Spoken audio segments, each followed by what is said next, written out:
into the final week of our series called Real, during which we have been looking at Jesus' relationships with three of his friends, Mary, Martha, and Lazarus, to see what we can learn about Jesus' friendships to apply to our own friendships. Now, to give you a quick recap of everywhere we've been the past 3 weeks in John chapter 11, we find out that Jesus' closest friend, Lazarus, was sick and he had passed away. And so Jesus goes to visit Mary and Martha, his friends, and when Jesus arrives there, they are heartbroken. But we see in Jesus that Jesus responds to both of them in the way that they need it at that moment. And then last week, we see Jesus going to the tomb of Lazarus. Instead of Jesus going to pay his respects, Jesus does something incredible. He actually calls Lazarus back to life. And this man who had been dead for 4 days walks out of the tomb. And in this, we see that Jesus, not only is Jesus God, but Jesus has the power to breathe new life into every aspect of our life. There is no problem that is too big for Jesus. And throughout these stories, we learn that real friendship is intentional. Real friendship acts with compassion, and real friendship draws the good out of one another. Now this week, we are concluding our time together talking about what I think might be one of the most challenging parts of friendship. And that's this: real friendship is costly.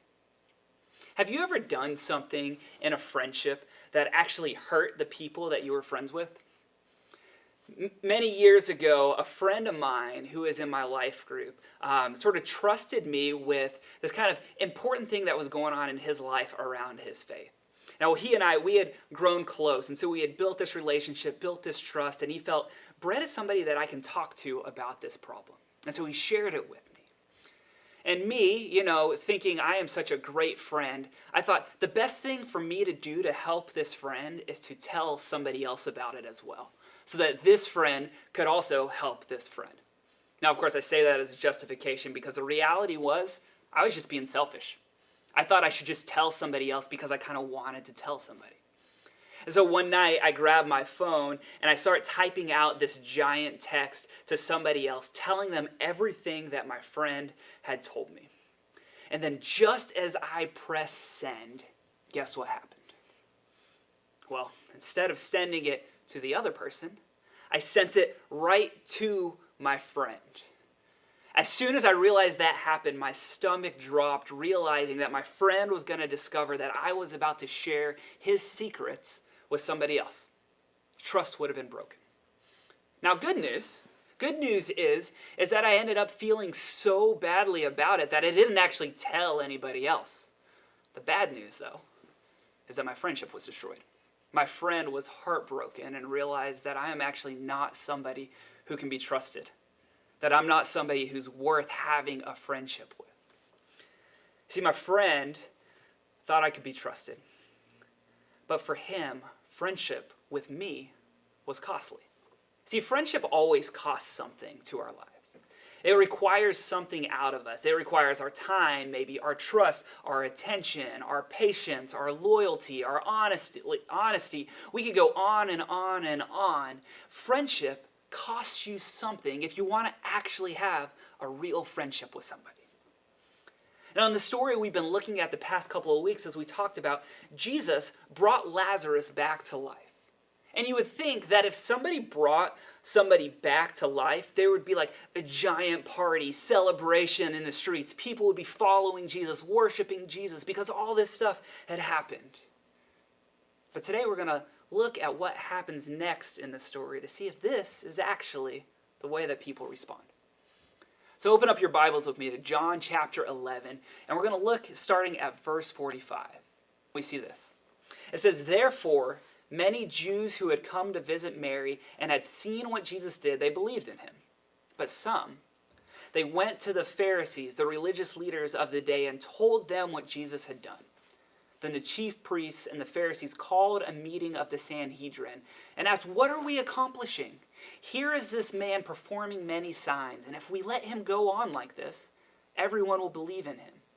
Then the Romans will come and they'll take away both our temple and our nation.'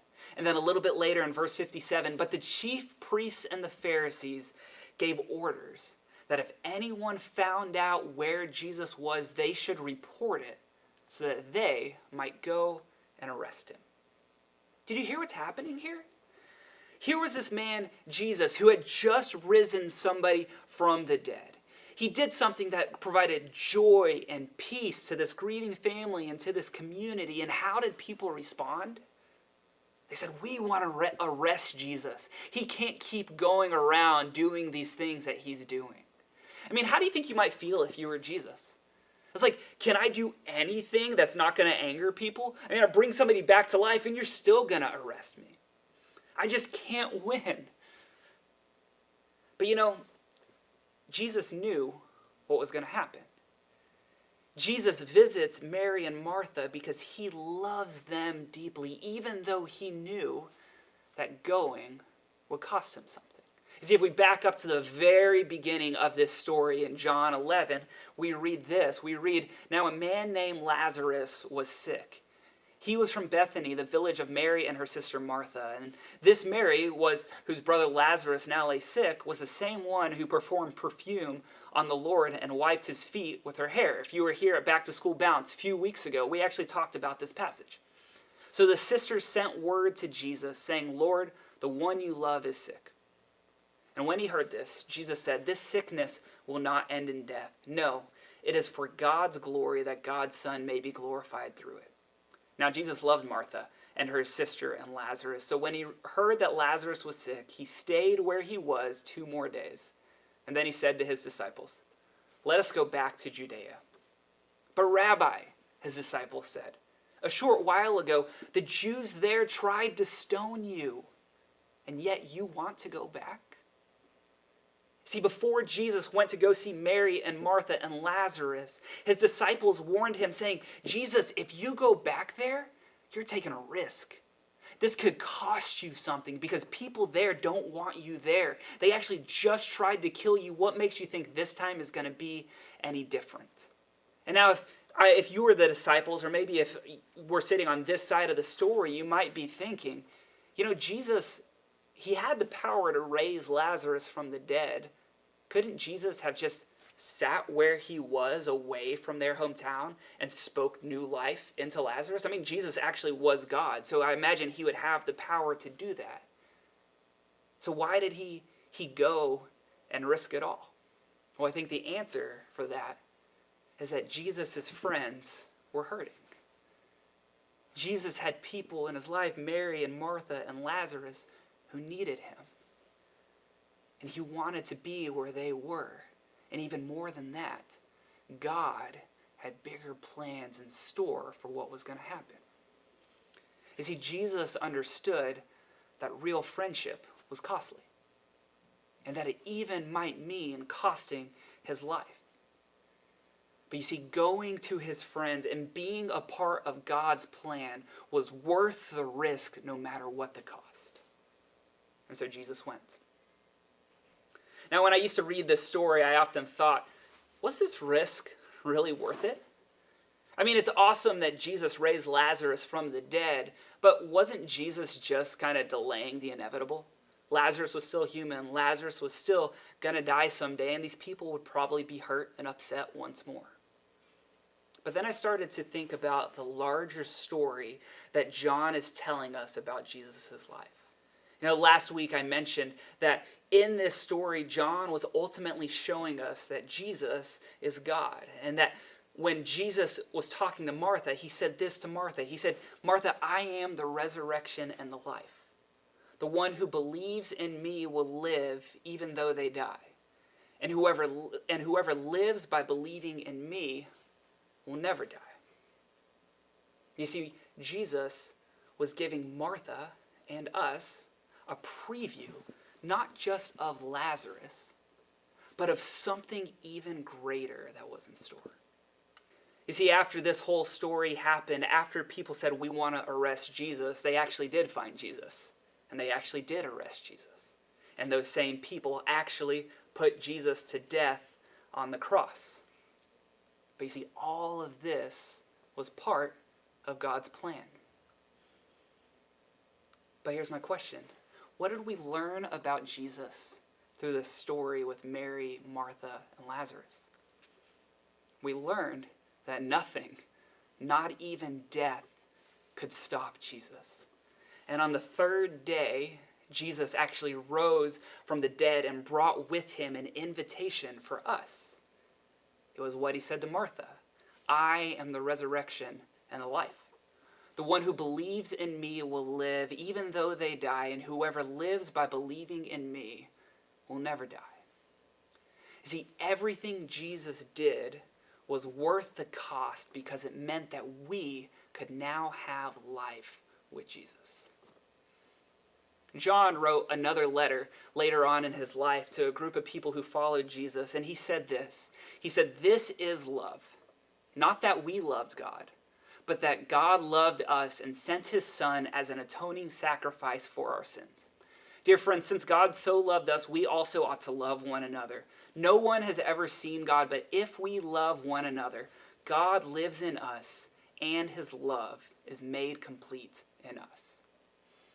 You see, Jesus' love for us so outweighed the cost that he gave his life so that we can have a relationship with him, so that we can know Jesus' love. You see, real friendship is costly because real love is costly. Every day, our friendships are opportunities for us to show this real costly love that Jesus showed us on the cross to the people in our lives. And then to let people know that same love in our everyday lives, the love that Jesus invites us to be a part of. You see, that is part of God's plan for us in our world, to show his love to everybody else in our relationships and in our friendships and every part of our life. So as we head into life groups, I want to encourage you to consider just a few questions. The first is this: are you a cheap friend, or do you get that friendship is costly? Are your friendships mostly based on what you can get out of them? Or could you actually, try something different to make your friendships go a little bit more deeper? Maybe to share a little bit more about what's going on in your life. Second question is, how would your friendships look different if you were more focused on giving rather than receiving? What impact would it have on your friends if you actually acted this way? What are some of the benefits that could come? What are some of the challenges to having friendships that are this way? And then finally, how can you find real friends like this? Think about the friendships in your life that maybe don't look like real friendships. What do you need to change in order to shape the trajectory of where that friendship is headed? How could you draw people to you that could help you have stronger, more real friendships? You see, real friendship is about letting Jesus' real, costly love shape the way we see, talk, or interact with our friends, to then go out and show that same love to the world as we become more like Jesus and let others know more about him as well.